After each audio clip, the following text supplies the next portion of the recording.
Ousmane Sonko jamono ju ñu nekk ni fàllu état de santé am maara day taale kenn mënatu ko gis sax ci ñenn ñi nga xam ne bëgg nañ ko gis fële nga xam ne foofu la tëdd c'est tout un problème léegi nag Pape Alé sax mi ngi koy wax nee na amoon na benn délégation bu demoon ba hôpital principal waaye médecin yi lu ñu yëgal ñi ko doon seet mooy lan fu mu nekk nii état wu Ousmane Sonko permettre muy am li nga xam ne moom mooy visite maanaam il n'a même pas de force pour waxal ak ñi nga xam ne ñi ngi ñëw ba foofu noonu pour s'acquérir de son état de santé avocat yi ñi ngi alerté waaye Yewwi Askan Wi comme ni nga ko waxee c'est la première fois ñuy gis ñuy tenir un point de presse nocturne donc je pense que actuellement dañ nekk ci contexte boo xam ne na suñu autorités yi revenir à la raison avant que ñuy assister waat à des choses yoo xam ne kenn xamul lan la situation devient de plus en plus critique en dehors de Ousmane Sonko Cheikh Bara Kaam xaw na doy waar ba dugal nañu sax li nga xam ne moom mooy liberté provisoire moom ak Bassirou Diomaye Faye donc ñi ngi xaar encore une fois tey ji décision bi nga xam ne war na jóge fële nga xam ne moom mooy tribunal mais lu ñu mën a gum jàpp nii mooy lan situation bi doy na waar Ousmane Sonko n'a même plus la force de s'adresser à ñi nga xam ne ñoom ñooy ñëw pour seet si ko am na ay yóbbante boo xam ne Serigne Mountakha jox na ko les leaders de la coalition Yewwi Askan Wi ñooñu tey ànd nañu ak des avocats pour gis ki nga xam ne moom mooy Ousmane Sonko ba amoon na sax une autorisation waaye médecins yi ñoom ñoo joxe dernière décision c'est-à-dire pour le moment Ousmane Sonko amul kàttan encore une fois pour recevoir leen ba di yëkkati ay kàddu yoo xam ne vraiment di ngeen mën a échanger moo lay wan nekk tey jii du point de vue physique il est très faible du côté moral instant bii nii encore une fois bëgguñu médecin yi bëgguñu tamit ñi nga xam ne ñoom ñoo koy seet si ñu fekk ko ci benn état boo xam ne vraiment kenn du ko mën situer après Fallou. alors justement par rapport ak coow li nga xam ne que moo di tàndarma bi ñuy daal di jàpp ni Ousmane Sonko peut-être moo nekkoon si benn capacité pour daal dalal si leader de Yewwi Askan Wi ñuy daal di jàpp ni déet da leen bañ a daal di bañ a dugg si hôpital bi nag ñun boobu leen daal di amoon peut-être avec la sortie de Pape Alé Niang ñu ne est-ce que nekku peut-être Ousmane Sonko moom moo nekku si ay li nga xam ne que moo di moment yi nga xam ne woon daal di mën a jot li nga xam ne que moo di visite parce que aussi pendant li nga xam ne que moo di dund 25 jours nga daal di ko li nga xam ne que moo di téye sa biir donc sûrement di nga daal di tawat donc man ni kon seuls les leaders de la coalition Yewwi Askan Wi ñooñu si mën ay leer exactement parce que aussi ñi waxoon que ni ils sont été bloqués devant li nga xam ne que moo di si hôpital bi que ni mun ñoo daal di gis ki nga xam ne que moo di Ousmane Sonko suñ sukkandikoo si ki nga xam ne que moo di Maître Clédor Ly ba sax mu daal di jàpp ni bërki démb ay avocat ak li nga xam ne que moo di ay médecins mënuñu ko daal di teg li nga xam ne que moo di gët donc il était inaccessible par rapport ak li nga xam ne que moo di daal di koy teg bët alors Pape Alé aussi démb daal di génn mu ne à un moment donné am na foo xam ne tam dafay daal di toll doo mën a jot benn visite parce que li des ab as néew sa li nga xam ne mooy sa énergie da ngay bëgg a conserver si grève de faim bi nga xam ni itam sóobu na si donc date yi nga xam ni itam moo daal di jógee si sëñ Mountakha Bassirou Mbacké dina xam ne que moo di tàndarma si jot na si wala kon peut-être jotu si lan moo waral jotu si sûrement jotu si waaye lan moo waral jotu si lan moo nekkoon comme li nga xam ne que moo di obstacle ils sont les seuls à pouvoir li nga xam ne que moo di ñu daal ñuy leeral jëm si yooyu dañu xam ne que moo di circonstance par rapport ak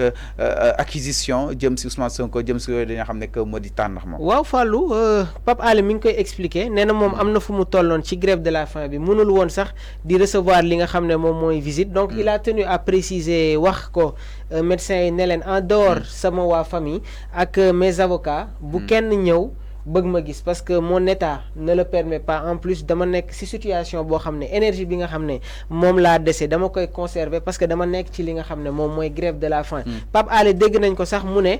soo koy bàyyi xel suy wax il a des problèmes de respiration maanaam day dem ba tey jii nii pour nga wax normalement sax day nekk problème parce que da ngay gaaw sonn et que ñun ñëpp xam nañ ne que Ousmane Sonko bi ñu ko yóbbu wooy fële ci prison Sébikotane première crise bi nga xam ne def na ko fa moom mooy lan crise d'asthme léegi nag suñ demee ba ci moment bi nii encore une fois ñu ne il n'a pas de force pour s'exprimer donc da ngay nekk à une certaine faiblesse boo xam ne vraiment doo mën sax tey jii di def yenn mouvement yi tu es obligé d'être scotché dans une certaine position pour que tey jii encore une fois ngay bañ muy amaat ay yeneen troubles yoo xam ne mun na jóge donc je pense que tey jii c'est le moment encore une fois que les responsables ñi nga xam ne ñoom ñoo nekk ci état bi ñu revenir à la raison su fekkee dañ koy octroyer li nga xam ne moom mooy une liberté provisoire ñu bàyyi ko mu delluwaat këram s'acquérir encore une fois de son état de santé am na benn pôle médecin boo xam ne ñoom ñoo yàgg yor li nga xam ne moom mooy wàllum wér-gu-yaramam depuis un certain temps ñi ngi gis docteur Babacar Niang mënoo toog 24 heures boo xam ne doo ko gis ci plateau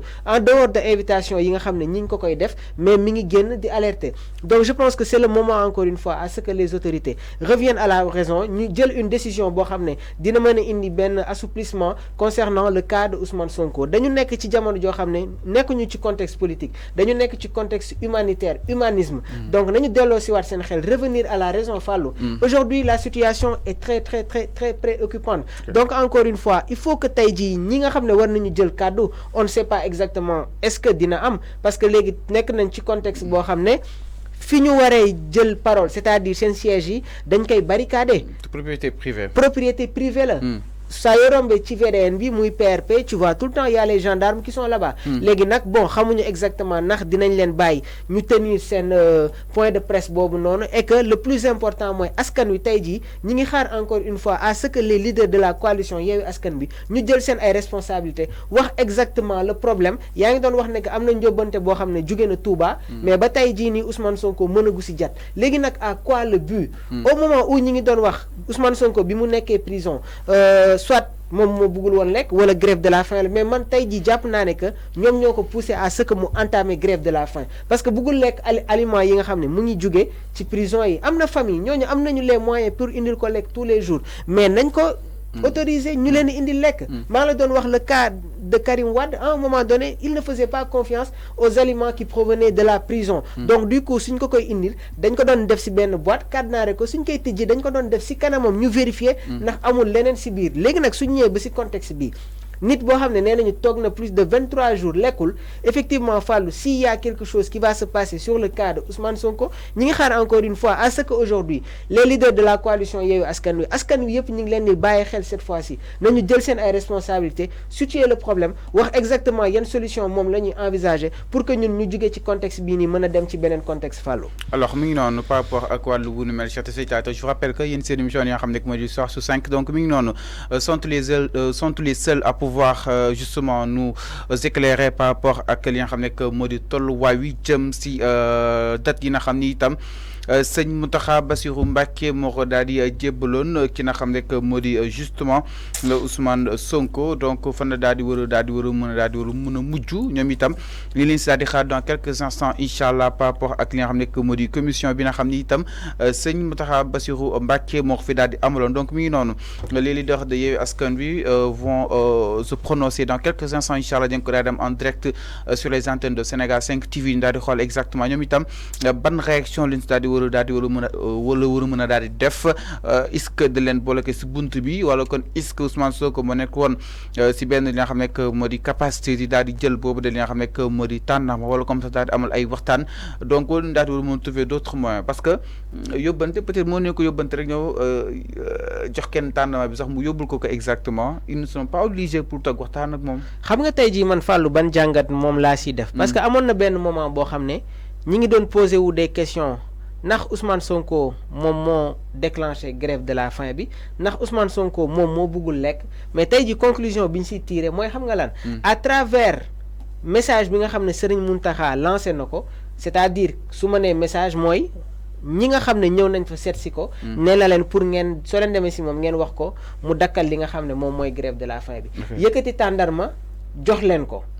soo leen demee ngeen wax ko encore une fois mu dakkal li nga xam ne actes yi nga xam ne mi ngi koy posé et man jàppoon naa ne que su fekkee parce que maa ngi la ko doon wax on est à 72 heures bi leader yi demee Touba ba tey jii Ousmane mënagul jot si yooyu noonu donc le problème qui se pose mooy que tey jii ñoom ñoo bëggul ay lekk jóge si biti di ñëw si biir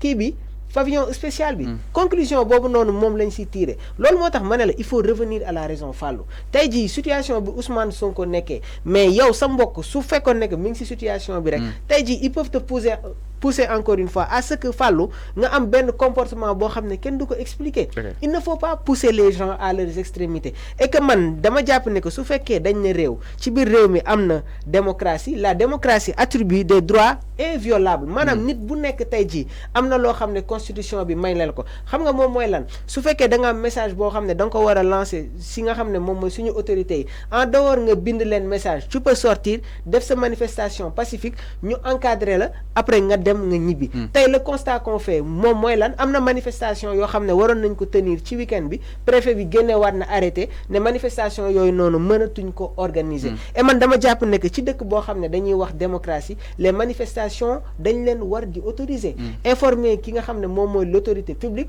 à ce que tey jii mu déployer les forces de défense et de sécurité nécessaires pour protéger li nga xam ne moom mooy manifestation boobu noonu encadrer ko ba mu jeex ku nekk dem ñibbi. léegi nag maa ngi la koy wax la démocratie prend en compte donc des matières c'est-à-dire ci matière boobu noonu l'homme idéal respectueux des autres comme lui-même maanaam ñi nga xam ne ñoom ñoo ñu jiite ils doivent savoir que ñun ñii askan wi ñun ñii ñoo fi nekk ñun ñoo leen fi teg donc Fallou le plus important moom mooy xam nga lan jabaru Ousmane Sonko yi génn nañu wax. ses avocats génn nañu wax. les leaders de la coalition Yewwi Askan Wi génn nañu wax. population bi ñi ngi doon xaar. à ce que tey jii les guides religieux ñoom tamit ñu sànni ci seen kàddu. acte bi nga xam ne Serigne Mountakha posé na ko c'est un grand acte boo xam ne ñëpp ñoo ko rafetlu. léegi nag la conclusion bi nga xam ne moom lañ ciy tiré est-ce que ñu ñuy diriger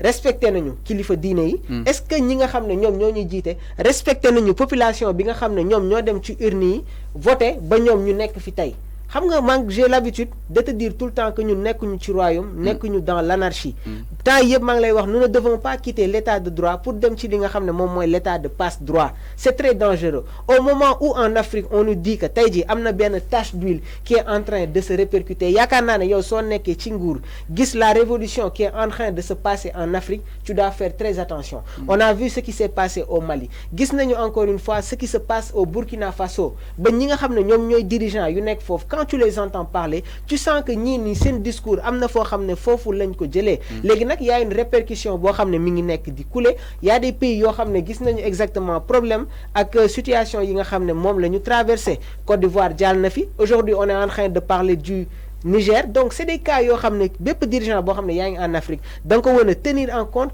tey jii pour que des tensions politiques bañ di jóg ci sa biir réew. cette population est soufflée il y a des problèmes plus importants yoo xam ne moom la ñu war a régler mais le constat qu'on fait mooy aujourd'hui sérénité amul ci biir dëkk bi. fépp foo mënti jaar tu vois les forces de défense et de sécurité certaines personnes sont terrorisées ak actes yi nga xam ne tey jii ñoom ñi ngi koy poser il faut revenir à la raison démocratie bi nga xam ne ñoom fii lañ ko fekk ñu bàyyi ko fi su fekkee nag ñoom mënuñu ko conserver qu'ils essaient de sortir par la grande porte au lieu que ñu yóbbu encore une fois ce pays là dans des moments yoo xam ne kenn ñaanu ko waat yàlla y a des manifestations qui sont passées ay ñaata ndaw ñoom ñoo ci ñàkk seen bakkan est-ce que tey jii information judiciaire bi nga xam ne suñu autorités yi waroon nañ ko déclencher ils l'ont fait ils ne le font pas actuellement ñoom li leen fi tax a nekk mooy lan